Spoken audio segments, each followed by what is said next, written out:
We're up to chapter 4, Mishnah 6. Rabbi Yishmael beno Omer. Rabbi Yishmael, the son of the author of the previous Mishnah, Rabbi Yochanan ben Broka, his son was also a great Torah scholar, and he said the following teaching. Halomid Torah manas lalamed. If someone studies Torah with the intention of studying to the degree that they're going to teach, maspikin biyoda limod ulalamed. The Almighty enables for them to study so that they know, and to study so that they're able to teach. If someone wants to study with the intention of teaching, the Almighty fulfills their wishes.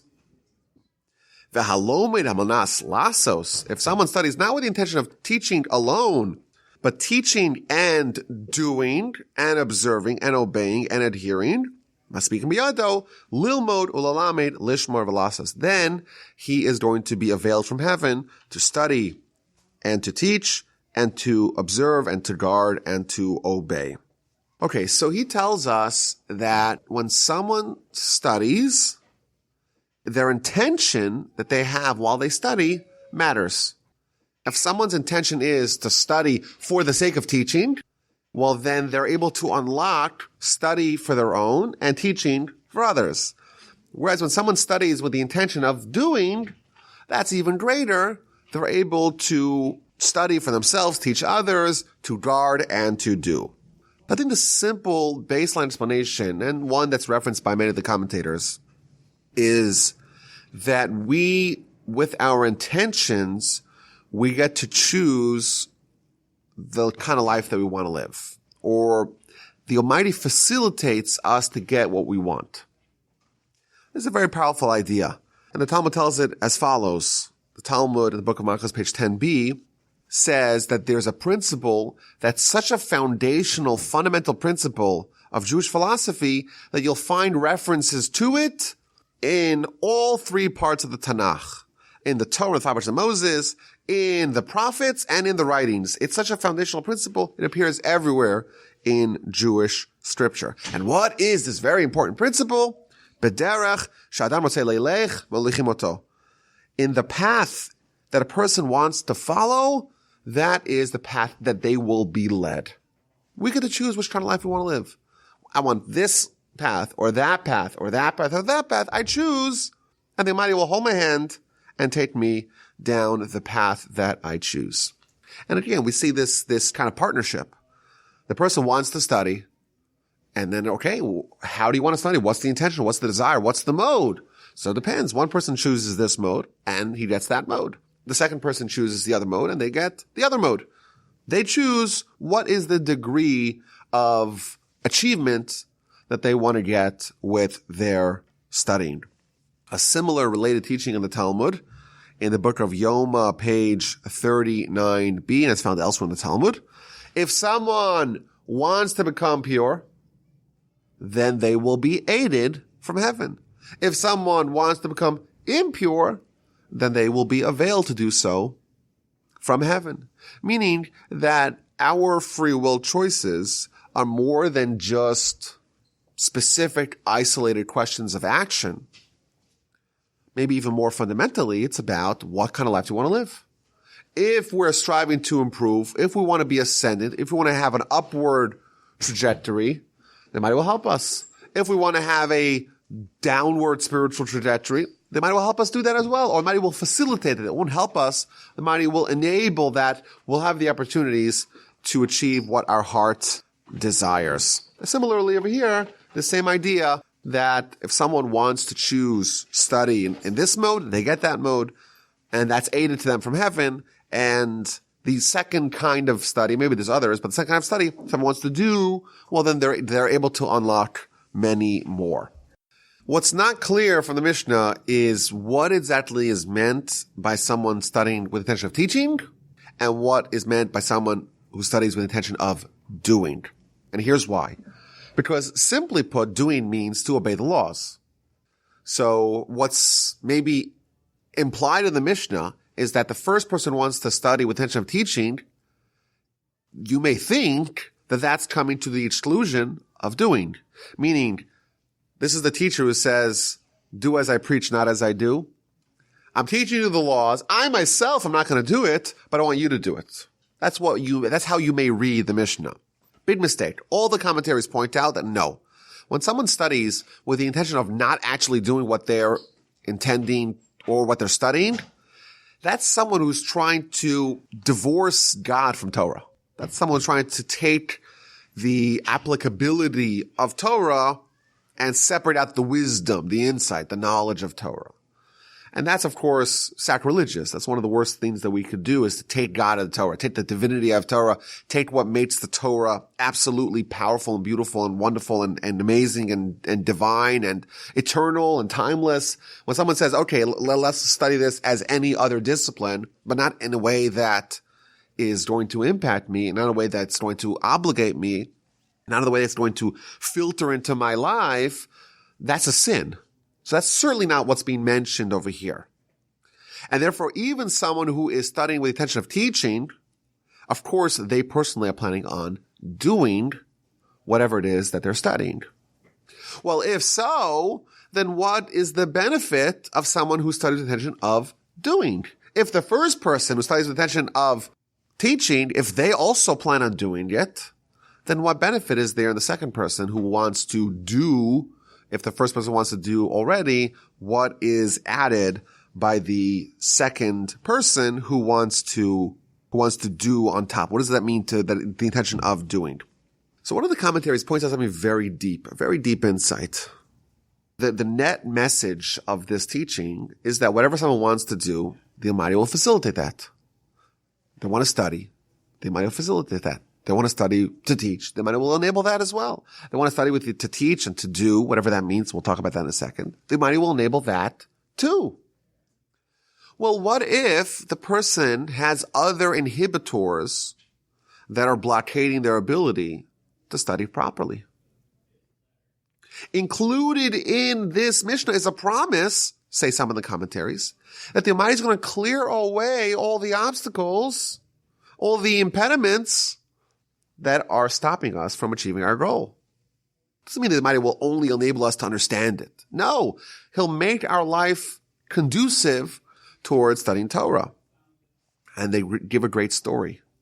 The story is told about, in the book of Samuel, right at the beginning, you read about Eli, the Kohen, the high priest, and his two sons.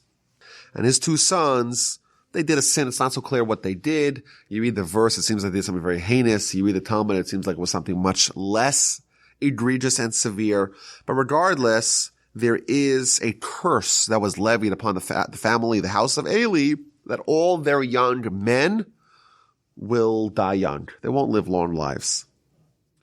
And the Talmud tells a story about two of the sages in the times of the Talmud era. So we're talking about more than 1,000 years after Eli, that they were from this family. And how they managed to find a loophole around this promise that they're going to die young. The Almighty says you're going to die young. It's a curse. But here we have a promise. If someone wants to study, you'll be able to do that. Well, what if there's a curse saying you're going to die young? Doesn't matter. This is going to supersede the curse because they might say, okay, the person wants to study. We're going to enable that. Well, what if they have this lingering, looming promise they're going to die? Doesn't matter. It's a way to avoid that verdict. So it tells a story about two of the sages. And these sages, by the way, appear in every page in the Talmud. Rabbah is one of the most common names, the top 5 common names in the Talmud. And Abaya. Abaya is number 2. The second most mentioned sage in the Talmud is Abaya. Both of them descended from the house of Eli. And therefore, both of them were destined to die young. But Rabbah, he was someone who was engaging in Torah study. And therefore, he lived double his life expectancy. He lived till 40. Even though he's from the house of Eli, he lived till 40. Whereas Abaya, who was engaged not only in Torah study, but also in acts of kindness, he managed to live till 60. He was able to forestall his verdict for 20 more years. Some of the commentaries tell us, what does it mean when someone studies with the intention of teaching? It means they want to study Torah very deeply to the degree they're able to teach it to someone else. What does it mean when someone studies Torah with the intention of doing? It means they want to broaden the impact that Torah is going to have on them. Not only are they going to study with the intention of teaching, but they also want to think of ways of how to actualize that, how to become a beacon, an exemplar, a paragon of kindness. And therefore, when Rabbah was studying Torah with the intention of becoming great in Torah, the Almighty availed of that. The Almighty forestalled his death sentence, so to speak, and he was able to live way longer than he was initially scheduled. The Almighty facilitated that. But the other sage who expanded the amount of impact Torah is going to have on him to not only become an exemplar of Torah study, but also become a paragon of kindness, well, he unlocked a little bit more, and he was able to achieve greatness in both fields, both in Torah and in kindness, and therefore they might have facilitated that by making him live up to the age of 60. If someone wants to study Torah, and they want to do it seriously, and they want to study Torah or to do kindness, that they have a spiritual mission, a spiritual goal, a spiritual destination. And there's other problems, either health problems, or maybe there's financial problems, or maybe there's cognitive problems. They want to study, but they don't have the mind. You know what? The Almighty can make your mind sharper. The Almighty could swap out the RAM and put in a new set, right? The Almighty could facilitate that. Whatever it is. We have a promise here. It's an amazing thing. We have a promise in this Mishnah that if someone wants to study Torah and there's problems, the Almighty will facilitate that because the Almighty is all powerful and he's pledging someone study Torah to teach Torah, someone study Torah to facilitate Torah, whatever it is, to do Torah, that will be availed for them. The Talmud says that every person is allotted a certain amount of years to live. And every time they do a sin, some of the time that they were previously allotted is shaved off. Every time they study Torah, they can increase some years of their life. And this is the Talmud talking, not me talking. It's no shock when we see the great Torah scholars of the generation. They're all living to 110. How's that even possible? How's it possible? You look at all the Torah sages. The amount of Torah sages that we've had over the last several decades that have lived beyond 100 years old and still been at the forefront and sharp. I met Rabbi Steinman, who was considered one of the leaders of Torah Jewry, passed away, I think, a couple of years ago, 2017 or something like that. I met him. He was over 100 years old. I think he was over 100 years at the time. He might have been 98 or something like that. He was very old. I went to him. He couldn't believe how sharp he was and how he was involved in so many things. Who has superpowers at the age of 97, 98? It doesn't exist. If you're someone who's saying, I'm going to dedicate my life to doing what's right, do what the Almighty wants of you, you're going to have a longer life. This is Mishnah. You're going to have a longer life.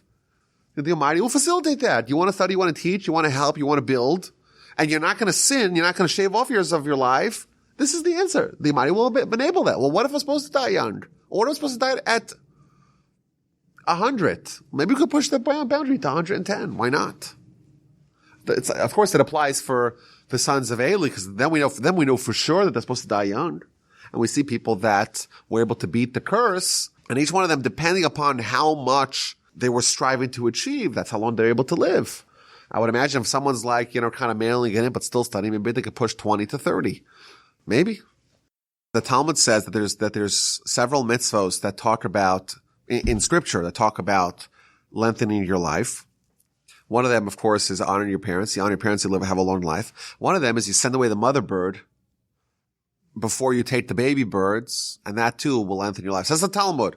One of them is the most difficult mitzvah to fulfill, and one of them is the easiest mitzvah to fulfill. And both of them tell you that you garner a long life as a result of that. What is that telling you? It's telling you that every single mitzvah is giving you a long life. It tells you the easiest one to fulfill, the hardest to fulfill, and you know that everything between, everything that spans those two polar opposites also has this promise that it will give you a long life. Why? Because the Almighty says someone wants to do mitzvahs, someone's investing in doing mitzvahs, is going to be able to do what they want to do. This is the first of several explanations that we're going to share on this Mishnah. And again, what it's telling us is that when someone wants to study, to teach, it means they want to study Torah, and that's going to facilitate that. And maybe that takes 40 years to do, so you'll have 40 years of life guaranteed.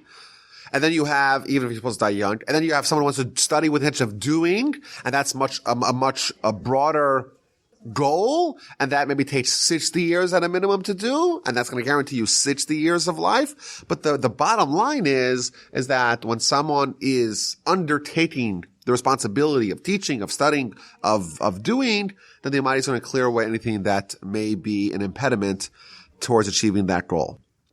Rabbeinu Yonah has a different way of framing this Mishnah.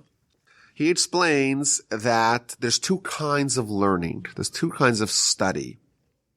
There's the study which is more surface, when you're studying because you want to study, but you're not really investing every fiber of your capabilities to try to understand what's the will of God. What is the message of Torah?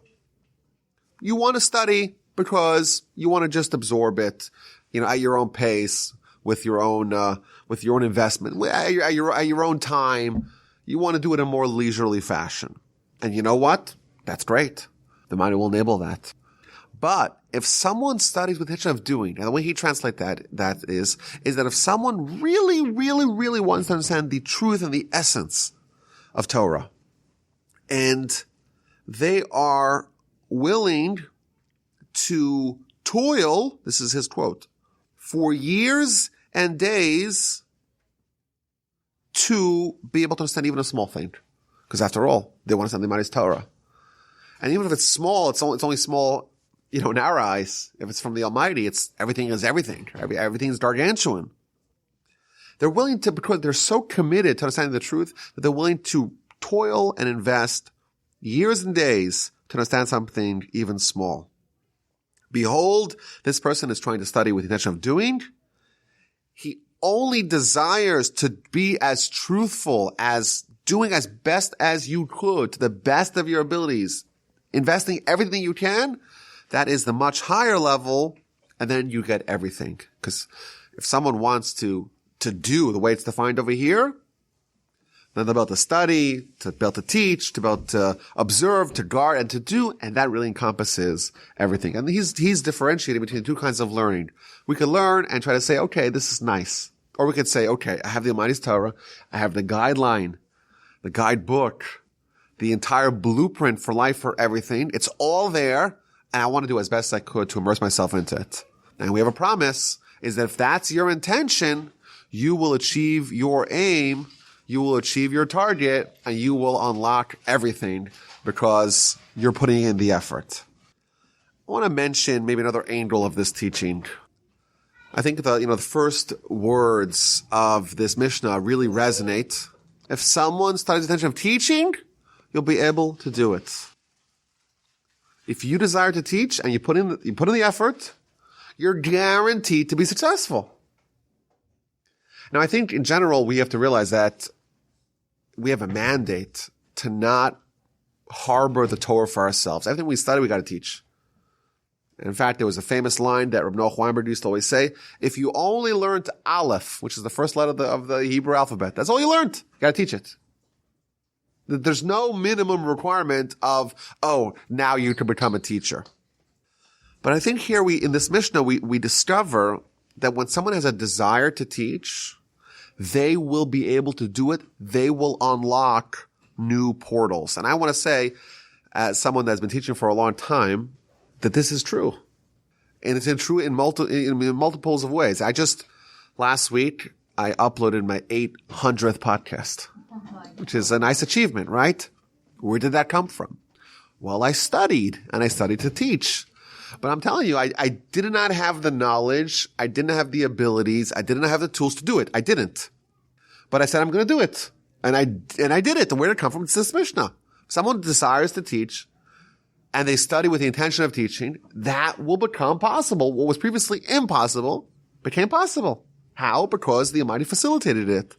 I want to add, a lot of people are scared of teaching. And one of the primary fears is, well, what if I get asked the question and I don't know the answer? So I'll tell you my own personal experience in this. I cannot tell you how many times the following thing happened. I get asked an esoteric question. That's a good question. that would have stumped me a week prior, but I happened to the previous week have seen the answer. Or I've seen something that could lead me to the answer. It's just an amazing thing. Like, it's almost the Almighty is pre-feeding me with the information that you would need to answer the question that you're going to be asked by someone trying to stump you. I remember one question that someone asked me. It was such a great question. And I happen to have had an answer because I recently thought about it, and it was just so fortuitous, and it's such a arcane, esoteric subject. The question was, in our prayers, we say God of Abraham, God of Isaac, God of Jacob. Now the Talmud says that King David says, well, why don't we say God of David?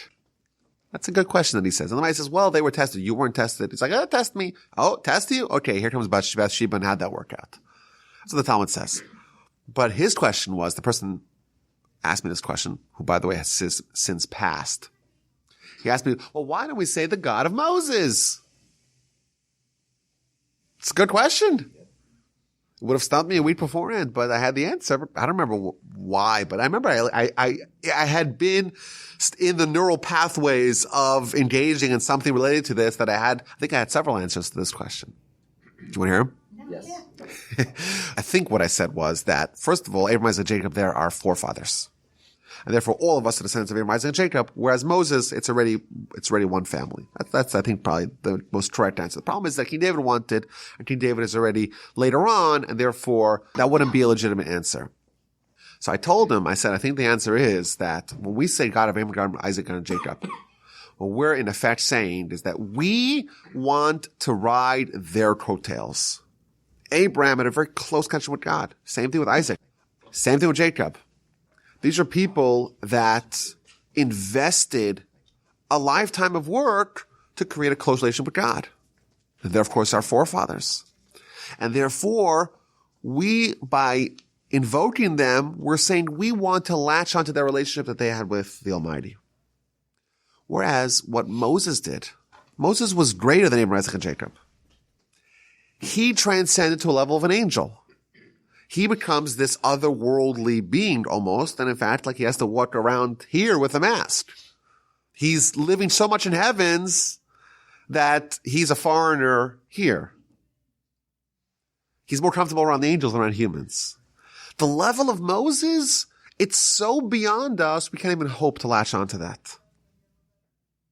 And therefore, we have to set our expectations low. It's not because Abraham, Isaac, and Jacob were greater than Moses, and therefore we can only apply the name of God to Abraham, Isaac, and Jacob. That was true by David. Abraham, Isaac, and Jacob were greater than David. David wanted to achieve that status, and he couldn't. Moses is an entirely different level because Moses is greater than Isaac and Jacob, whereas Abraham, Isaac, and Jacob only tasted Olam Haba, like the Talmud says in the book of Bava Basra, page 17a. Moses lived in that higher exalted stature. And that's something we can't even hope to even have a connection with. It's so beyond us, and therefore we don't invoke that in our prayers. Where did that come from? I think this is the answer. I think that if someone accepts upon themselves responsibility to teach, it'll become possible for them to do it if they so desire. In our community, thank God it's a robust Torah community, and there's all kinds of Torah lectures and Torah activities happening on a weekly basis. One of the things that happens is every Thursday night, someone from the community gives a lecture on the Parsha. And there's some food, and it's a nice festive environment. It's great. So I was tasked with finding a volunteer each week. And of course, there's a lot of people that are eager to do it and say, put me in for this week, for next week, for the week after. But there's probably an equal or greater amount of people that say, gosh, I'd love to teach, but I'm worried, I'm scared. What if I don't come up with anything? What if I don't find something to say in a given parsha? What if someone asks me a question I don't know? And you know what? These are legitimate questions. They're justifiably concerned because there is room for concern. But they have to read this Mishnah. The Mishnah says, if someone studies with intention of teaching, the Almighty will facilitate that. And if you study with intention of teaching, you will have the goods. Why? Because that's the promise. when you invest, the Almighty is going to endow you with the ability, with the wisdom, with the insight, with the discerning, with the understanding to be able to deliver upon that pledge. I have a story. I've said it before. I'll say it again because it really hammers home this point. My grandfather of blessed memory, he used to give a weekly lecture in his yeshiva. This was one of the highlights of the week. The head of the yeshiva would give a lecture. And it would be a lecture, and I have access today to about 2,500 lectures that he gave and he wrote down. He didn't type them, but he wrote them down by hand. They've subsequently been typed. Amazing lectures, amazing discourses and treatises and essays that he wrote on the widest gamut of Torah subjects over the course of his storied career. There was one week that he was trying to prepare a lecture and he couldn't do it. And every avenue that he was trying to delve into, he reached a dead end. And every subject he tried to ponder, he made no headway. And the clock is ticking, and he knows that at 7 o'clock he's got to go to the yeshiva grounds and give a lecture. And he doesn't have any. This is going to be an embarrassment. What are you going to do? You walk in there and everyone's there waiting. What are you going to do? What are you going to do? What are you going to say? It's your job. You can't just recycle old content. What are you going to do? So the time is coming, time's arriving, and with no other choice, he starts walking from his home, which was on the yeshiva campus grounds, to the yeshiva building. And as he's about to get closer to the building, something that never happened before, not before and not since, happened. His partner, who was the Rosh Yeshiva, the head of the yeshiva, together they were partners in heading the yeshiva, approached him and says, I have a very unusual request. My father-in-law came to visit us, and he's very desirous of taking your slot and giving the lecture tonight. He's very desirous, but I know it's your pulpit. So I want to ask you permission, if you would mind, to give the speaking slot to my father-in-law. Would that be okay? That never happened before and never happened again. And he used to say that this was a lesson to him. The lesson that the Almighty is teaching him is that when you accept the responsibility and you say, I'm going to do it, and you need to do it, and you're going to have an audience, you'll have something to say. And when you're not going to have an audience, you won't have something to say. And that was as illustrative to him as when because sometimes we think, you prepare a speech, I am so brilliant. I am so intelligent. I am so capable. I am so glib. I have all the tools to give great lectures. Amazing. And of course, we tend to forget God when we have our own genius on display. And here we see that, and this story is a stark reminder of the fact that no, it's not you who has brilliance. Maybe you were given a modicum of intellect by God, but ultimately it's all God's. And when you have success in Torah, it's because the Almighty is giving you the success. And then he's going to say, no, not today, and teach you this lesson. Okay, it's not your turn today. It's someone else's turn. And therefore it's not today, which is an amazing insight. But I think that the meta point of this Mishnah is dual, that when someone understands Torah, they're understanding the knowledge of God. They're connecting to the higher spheres. And that is only allowed if permission is granted. You want to study Torah? Okay. The Almighty says maybe yes, maybe no. And if someone commits themselves to study and they want to study to teach, okay. The Almighty is pledging to open up a door. If someone wants to study with the intention of doing whatever that may be, to understand it deeply, or to expand the influence that Torah is going to have upon their lives, the Almighty is going to facilitate that as well. May we all merit to study Torah, to teach Torah, to support Torah, to engage in Torah, to do Torah, to actualize Torah, and to have Torah influence us in our lives. My email address is rabbiwolbajima.com. I look forward to hearing from y'all. This was an absolute joy and a pleasure.